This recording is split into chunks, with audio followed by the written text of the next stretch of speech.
On the Remind Me app. Each Monday, the Sports Jock will call you to remind you to listen to the show. Every time you pick up the phone, your number is entered into a drawing to win the free iPad. One lucky winner will win the iPad, plus an invite for you and 3 of your friends to come and sit in on a live show. Because it's a well-known fact, you haven't heard the Sports Jock Show until you've seen it live. We'll announce the winner March 4th, so log on, sign up with the Sports Jock Wake-Up Call, download the app, and win an iPad. Go to thesportsjock.com and click on Remind Me. Good luck from the Sports Jock Show with Wayne Gandy.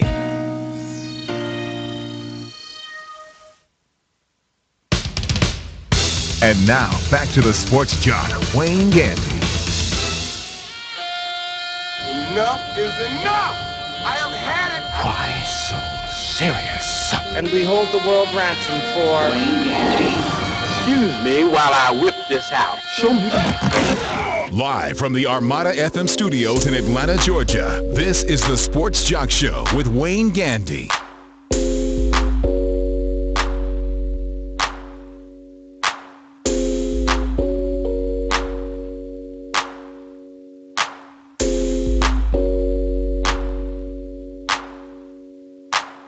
Welcome back to the Sports Jock Show. I'm the Sports Jock Wayne Gandy. For you dancing with the stars freaks out there, we have another football player that will be joining Dancing with the Stars. Jacoby Jones of the Baltimore Ravens. You might remember him. He ran back the touchdown, 109-yard return, kickoff return. He will be on Dancing with the Stars this season. As many of us know, football athletes in general have succeeded on this show. Surprising, yes. I think surprising a lot of people. A couple of winners, even a couple of semifinalists. So if I remember, Jacoby beefed it up or did something when he scored that touchdown. Did one of the new dances. I think it's called beefing it up. I might have it wrong, Jacoby. Don't get me wrong. But he did dance as he deservedly should have after running 109 yards for a touchdown. The Ravens winning the Super Bowl. Word is out of San Fran that they're trying to trade Alex Smith to the Chiefs. Kansas City Chiefs. The trade deadline, the NFL free agency starts in 15 days on March the 12th. So that's when a lot of your NFL moving around will happen. I just can't see them keeping Alex Smith behind Kaepernick, paying Kaepernick like $600,000 and Alex Smith like $8 million. I think I'll just like sit out like, hold on, bro. My backup? Come on now. Hold on. If I were Alex Smith, I'd be like, hey, I'm cool. Just keep cutting the checks. I'll keep stats. Yeah, I mean, whatever. What you want me to teach him? For $8 million. It's a lot of money. Floyd Mayweather is getting back with Floyd Mayweather Sr. For his May fight. He has also left HBO and is now signed with Showtime. He's been with HBO his whole career for the most part. He is signing with Showtime now. And if you ever know anything about Floyd Mayweather, him and his dad, as long as I've known that Floyd Mayweather don't like each other. Never really got along. His dad is actually who got him into boxing, trained him in his early years. His uncle, what was his uncle name? Roger. Took over after him and his father fell out. Floyd is 36, I think we said last week, yeah. 36 years old. So he has agreed to fight 6 fights for Showtime in 30 months, which is a lot of fights for Floyd. Because as of May, when he has the next fight, that would be his first fight since the last fight, except for maybe what he did in jail. We don't know who he knocked out. But I'm quite sure they weren't messing with him in jail. I don't know. Jail's a different animal. You know what I'm saying? I'm sure they. No, I'm saying unless they had something made up, hand-to-hand combat. I mean, I don't know. Just like you could probably go out on the just a regular basketball court in a park somewhere and find a dude that could break LeBron James's ankles because he's that good. It's a couple dudes with some nice left hooks in jail. I mean, they get a lot of practice. Think about it. They get a lot of practice. They fight more often. Yeah, they fight more often, if nothing but the repetition makes them proficient. So, and then they don't fight like you come out your corner, I come out my corner. You coming out the shower and I'm just waiting. Right. It's me and 3 other dudes waiting for you. So there was a movie about that, right? Ving Rhames, Undisputed, about 10 years ago. I don't watch movies. Oh, sorry. Ving Rhames. There was a movie, Undisputed. It was loosely based. People said when Mike Tyson was in prison that there was some sort of event that may have taken place, may or may not have. Well, with Mike Tyson, who would be surprised? Right. Yeah. There's nothing Mike Tyson can tell you he did or didn't do that would surprise you. I ate a leprechaun today. I'd be like, it sounds like it could happen. You got your tickets He to took the me to the pot of gold and everything, and I ate him. He was delicious. You get your tickets yet? To the one man? Yes. No, I have remember I said I had my football camp that you that's correct. That you degraded. I didn't degrade it. That I was trying to help the kids. I said shameless plug, but I was being funny because, well, I'll explain another time. But it wasn't a degrade. I thought it was an awesome thing. And something else the sports jock learned this past week, that the United States Department of Health and Human Services keeps a deadbeat parent list. Kind of like the FBI most wanted. They keep a list for the deadbeat parent. I wish they would have told me. I could have nominated some people. They've been keeping a list of deadbeat parents. It's called the NBA. The NBA roster is the list of deadbeat parents. I could have definitely nominated some people. Me too. Starting with the sperm that had me. But that's a whole nother show if I Me too. We got that in common. What's your dad name? Might be but my they do daddy. keep a list, and number 1 on the list this year is a Tacoma, Washington man, Kenneth Jones. Wow. How much? He is on the top of the deadbeat parent. He's $260,000 back to child support, which is a sneeze because Dennis Rodman is about $1 million back. But I think Kenneth is on top of the list because he has fled the country avoiding his child support. Wow. So that's the list. Deadbeat parents. Wow. What a list to keep. We'll be back with more of the Sports Jock Show right after this.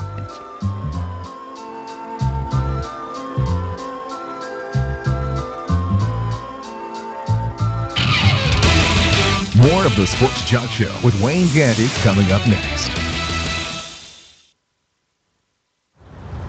Hey, over here. What? Right here in the back. Where?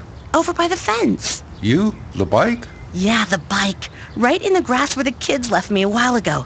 You know how lonely it is being left day after day, not being able to cruise the reservation? Pardon me? Remember when you got me for the kids? You told them, no, you kids go have fun, enjoy the outdoors, and be careful. Yeah? I really miss it, especially when they put that playing card in my spokes, and I made a really cool sound the faster we went.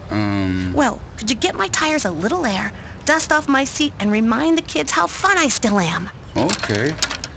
Oh, you are dusty. Yeah, and I may need a couple of bolts tightened too. Now let's go. As Native American parents and caregivers, our encouragement to healthy lifestyles for our kids is helping them get outside and play. Get ideas, get involved, get going at letsmove.gov/Indian Country. Brought to you by USDA, HHS, and the Ad Council. Hey, Dad, how do you throw a curveball? How do you build a fort? How do refrigerators run? How do fish learn how to swim? Kids ask a lot of questions. How high can you jump? But you don't have to know every answer. How many phone numbers are there? Because you don't have to be perfect to be a perfect parent. How do cell phones work? There are thousands of children in foster care who don't need every question answered. What's electricity? They just need you. What's the moon made of? For more information on how you can adopt, go to adoptuskids.org. A public service announcement from the U.S. Department of Health and Human Services, Adopt U.S. Kids, and the Ad Council. Sassy! Sassy! This week's episode, Rattlesnake at the Pond. Oh, Johnny, skipping rocks at the pond sure is fun. Hey, look, a moving stick. That ain't a stick. That's a rattlesnake. Sassy, we're in danger. Good idea, Sassy. Go get Mr. Gunderson. You willing to second, but first you'd like to tell us something we may not know about animal shelters in the United States? It's getting close, Sassy! Approximately 8 million pets enter shelters each year? The majority of which are in shelters because of owner-related issues that the animals have no control over? Sassy, the rattlesnake! Save us, Sassy! What, Sassy? You wish you were videotaping this? Sassy! Sassy is brought to you by the Ad Council and the ShelterPetProject.org. Remember, adopt. And now, back to the sports jock, Wayne Gandy.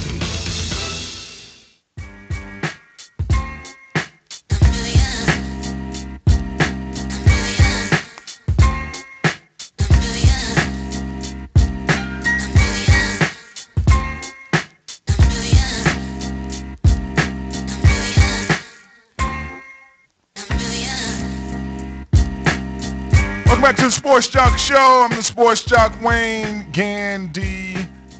High school.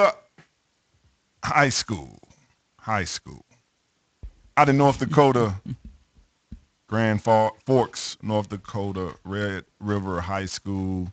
Some of the students decided to wear Ku Klux Klan hoodies and robes to a hockey tournament, which is causing the principal to do an investigation to try to figure out who was under the hoods. This picture has hit all the Twitter pages. I guess when I'm reading this, before I even get into it, I didn't know the Klan was even in North Dakota. How many people, did they go to North Dakota? Well, it was started in somewhere near Indiana. It's not that far, is it? I don't know. I don't have a Klan key. You know what I mean? Like a map. I don't have like a map key for the Klan. Like how many distance? It was started in Tennessee, Pulaski, Tennessee. Yeah, Pulaski, Tennessee. It went from Pulaski to Indiana. Indiana took over kind of heavy, and then once they ended, it restarted right here, about 20 miles from here, at Stone Mountain, was the second wave of the Ku Klux Klan. Don't ask me how I can remember all that, but I think I took that in American history one time. So they very good reference there. About how I because if I think that if these kids had known a little history, they may have chosen something different to do. Yeah, I don't know, but high school kids are definitely always after attention. I would probably kick these kids out of school because the next step after this is guns. Yeah. That's how I see it. I see that, okay, y'all on something. We're on a band of something. So First there was the trench coat mafia, now it's the Klan robe mafia. Yeah, it's the Klan idea. One of the kids that was there that took, had the picture on his phone said he was even scared and shocked that they wore those outfits. But the principal is trying to figure out who and why the kids would do something like that. We have a call on the line. Mike, calling about the NFL draft. Yes. I have just a question for you, Sports Jock. Being this year, they're talking about the potential for 3 left tackles specifically going in the first round, the second most important position on the field besides quarterback. And it'll be a first since 2002. My question to you is, being a former offensive lineman, a top 15 pick, what is it about the left tackle that makes them such a safe pick? The guys, they don't seem to never get in any trouble. They work well as a cohesive unit, and they do everything pretty much by the book, as Bill Polian stated. Like, what is it about you guys' genetic makeup that make all you linemen about the same way? Well, that's a good question. I think people ask me that all the time. Just happy to be on the team. Yeah. Woo, I can't believe I'm playing pro ball, Jesus. Thank you. Just thank you, Lord. Well, it's a simple human nature thing. Out of all the positions on the field, the offensive line, for the most part, we all get referenced as one. So it's even though it's 5 of us out there, they talk about us as a group. It's a very humbling position because you know that everybody's going to get true recognition except you. It's almost like being somebody's ghostwriter. And ghostwriting, but I'm making as much money or more money than you, but nobody's going to is not going to know I did the work. The running back runs into the end zone scot-free. He gets his dance on. He gets the Wheaties commercial. And only thing the offensive line gets noted for is if their bellies are hanging over their pants. And that's kind of how it is. I always tell people, even in high school, I used to play offensive. My first position was nose tackle. And once I got up to playing varsity, I played offense and defensive line. And I used to love to play defensive line because I could get my name called over the PA system. Gandy on the tackle, Gandy on the sack. When you're playing offensive line, it's such a humbling, like you're going to do all the work, you're going to do more work probably than anybody else is on the field, but you're not going to get any of the recognition. And I think that kind of what it takes to be so humble and do that is what keeps you kind of by the book personality, because fame and notoriety is intoxicating, and it can make you feel like you need to live up to something. As an offensive line, I mean, you don't have to live up to any kind of name recognition. They're not going to name a shoe after you. If you're in a good city like Pittsburgh, they'll name some sandwich after, when I was in New Orleans, they named a sandwich after Norman Hand. Rest his soul. Norman has passed away now, but him and Grady Jackson had a sandwich, but they were defensive linemen, but they had a sandwich that had 3 fried eggs, 3 strips of bacon, 3 sausage patties, 3 pieces of ham, 3 slices of cheese, onions, lettuce, tomato, and turkey. And we wonder why Norman has gone on. Yeah, that is why he passed away too. And I mean, we're not Norman's family. That's Big Kitty making funny. I don't know why we're laughing at Norman. I'm saying. But I'm laughing too. But and I remember the first time when I got to New Orleans, they bought me one of these sandwiches. And because you needed to gain some weight. I think it was called a Mano Special. And they brought the sandwich to me. And truly about halfway through the first half of the sandwich, I felt something pushing on my heart. Oh, gosh. And I'm serious. I've only had that feeling 2 times. That sandwich, and there was a place here, I don't know if it's still open, called Miss Ann's. Yes, she's still there. Hamburger place. Ghetto burgers. And I had a ghetto burger over at Miss Ann's, and I'm telling you, after about 3 bites, I could feel my heart like moving. Like, hey man, don't do that. Yeah, don't. What are you doing? Hey, stop! You play too much. So Miss Ann's, and I've never been back to Miss Ann either. I can't do that. That will kill you. Norman but he was a D lineman. But to answer his question, Mike, it's just a humbling position that is really about the work and not about the fame or living up to a famous idea. And we sit there and we watch everybody else get credit. And it's something that you have to accept, other than getting called for holding or, hey, fat dude or whatever. Fat boy. That's why I used to keep myself sleek. I ain't going to give me some sit-up. They used to call me the big 190. I was going to keep myself in shape. Because they love to hit you with that big dude. That was his. That ain't hurt my feelings. The big 190. That was your order of chicken wings. Let me get that big 190 piece with some extra celery. Yeah, but when you find offensive linemen, you can go look. Offensive linemen are more likely to graduate from college. They get in less trouble, and I think it is just a position that teaches you humility. To the utmost. Sort of like a blue-collar position. It is truly the blue-collar. You get in there, you get your work done. Yeah. Because that's what I'm saying. You have to imagine I'm making the same money as a quarterback, but nobody knows my name. Right. And your reputation basically is in the work that you do. And it's all in the work that you do. Right. It has nothing to do. You can't make up a play. And offensive line coaches kind of coach you like every play is dire, and it's all about team. You're the one that's all about team. You got to sacrifice for the team. And it's the second most important position because the quarterback is usually the highest paid player on the team. Right. And I'm the guy that had to protect him. And whenever you hear that they give up the least number of sacks, you never hear that this player protects him more than it's always this line. For. They always talk about you in the group. What a job the line is doing.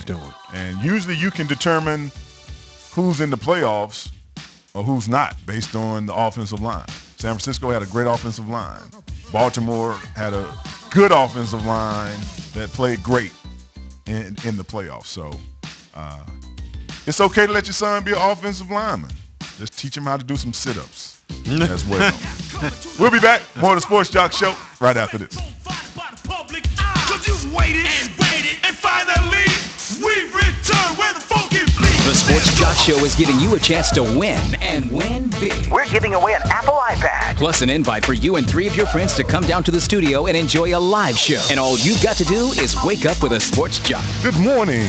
It's Monday. We have a great show for you today. Visit thesportsjock.com and click on the Remind Me app. Each Monday, the Sports Jock will call you to remind you to listen to the show. Every time you pick up the phone, your number is entered into a drawing to win the free iPad. One lucky winner will win the iPad. Plus an invite for you and 3 of your friends to come and sit in on a live show. Because it's a well-known fact, you haven't heard the Sports Jock Show until you've seen it live. We'll announce the winner March 4th, so log on, sign up with the Sports Jock wake-up call, download the app, and win an iPad. Go to thesportsjock.com and click on Remind Me. Good luck from the Sports Jock Show with Wayne Gandy.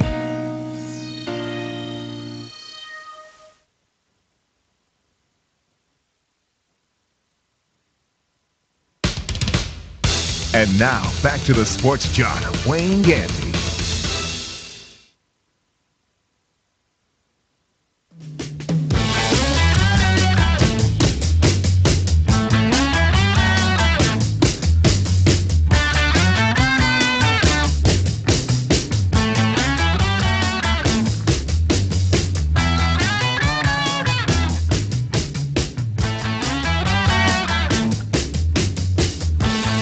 Welcome back to the Sports Jock Show. I'm the Sports Jock, Wayne Gandy. We are in the birthday segment of the show. Real quickly, though, because you know the Sports Jock likes to let you know that he is honest. And honestly, right now, I didn't like that Exit song. I didn't like that Fat Boys Are Back song, dude. I don't know what you thought you were doing over there. Yeah, you think that don't go with the offensive lineman? You think there's a whole lot of songs you could have played. You know. You think that's funny? I'm saying we sit around here. You thought I didn't notice that? Yeah, you just gonna make. Thought I didn't notice that. Well, we're in the birthday segment of the show, and like last week, we do have some huge names in entertainment in the sports world on our list. Sidney Poitier, who I think won an Oscar. Yes. Is that correct? Yes. Some movie back in the early 70s. Guess Who's Coming to Dinner. Yeah, Sidney Poitier, 86. Listen, man. I didn't make you carry that bag, man. You carried that bag like you were supposed to, man. Mr. Tibbs. Smokey Robinson, 73. Now, I don't know Smokey. Mm-hmm. I don't know Smokey. Now, hold on. 73. Hold on, 73 Smokey. Hold on, reset. Smokey. Reset. He keeps it every time you have a surgery. You hit reset. Now, I usually let y'all tell me that the birthday is wrong. That don't sound right, Smokey. But you remember when your mother was a teenager, she was into Smokey Robinson. You know what I mean? And I remember my mother telling me stories about, we used to love Smokey Robinson. Right. We used to go to the sock hop. And I mean, I don't even know what a sock hop is. So that tells you how long ago that happened. But she used to talk about Smokey. So 73, Smokey, come on now. I don't know Smokey. I don't know. I thought Smoke Screen Robinson is who he is. Yeah. Seal had his 50th birthday. Stop. Still got he got a divorce, right, from the model from Heidi Klum, and she's with the security guy now. Yeah, it's always the people you know. It's always the ones close to you. Yeah. Jeff Daniels, 58. Benicio del Toro, 46. That's it. I was thinking the same thing, too. He aged kind of hard. Yeah, he was 50 when I first saw him on the stage, you know. Rihanna had her 25th birthday. Cindy Crawford, 47. I think Rihanna will be in concert here in Atlanta in April as well. Patty Hearst from the famous kidnapping, 59 years old. Y'all think Patty was in on it? Yeah, them people didn't kidnap Patty. She was with them people that day. I mean, and if they kidnapped her, she was probably like a kidnapped victim the first 30, 45 minutes of the kidnapping, and then after that. She wanted that rush. She wanted the rush. And then it went bad for her.